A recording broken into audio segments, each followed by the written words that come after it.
ડબોડા ખારી નદીના પટમાં યુવાનની હત્યા કરી લાશ દાટી દીધી. હિંમતનગરના વીરપુર ગામના એક યુવાનની હત્યા કરી તેની લાશને ડબોડા વડોદરા પાસેથી ખારી નદીના પટમાં દાટી દેવામાં આવી હતી. 1.5 માસ પહેલા યુવાનની હત્યા કરી તેની લાશને ખારી નદીના પટમાં દાટી દેવામાં આવી હતી.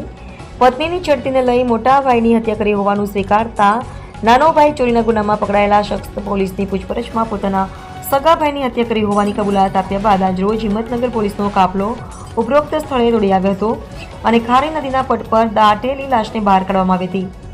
આ ચકચારી હત્યાથી પોલીસ પણ ચોંકી ઉઠી હતી. તાજેતરમાં હિંમતનગર એલસીબીએ વીરપુર ગામના રાહુલ લક્ષ્મણ બજાણિયા નામના શખ્સ સહિત કેટલાક શખ્સની ચોરીના ગુનામાં ધરપકડ કરી હતી.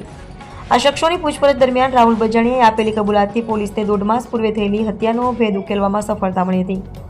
1.5 માસ પૂર્વે થયેલી હત્યાની કબૂલાત બાદ એલસીબીનો કાફલો આજે પોલીસ સાથે ગાંધીનગરના ડબોડા વડોદરા ખારી નદીના પટમાં સર્ચ ઓપરેશન ધરાયું હતું, પરંતુ ખારી નદીમાં પાણી ચાલુ હોવાથી આ નદીમાં ખોદકામ શક્ય નહોતું, જેથી હિંમતનગર પોલીસ દ્વારા ખારી નદીનું પાણી બંધ કરાવી જે તે જગ્યા પર આરોપી સાથે જેસીબી વડે ખોદકામ કરાવતા હત્યા થયેલ યુવાનની લાશના કંકાલો મળી આવ્યા હતા, જેથી પોલીસ દ્વારા તેને પોસ્ટમોર્ટમ અર્થે મોકલી આપવામાં આવ્યા હતા.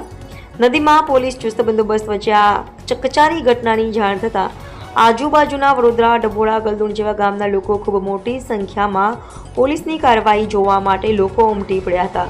રિપોર્ટર મહેશસિંહ રાઠોડ, ગાંધીનગર.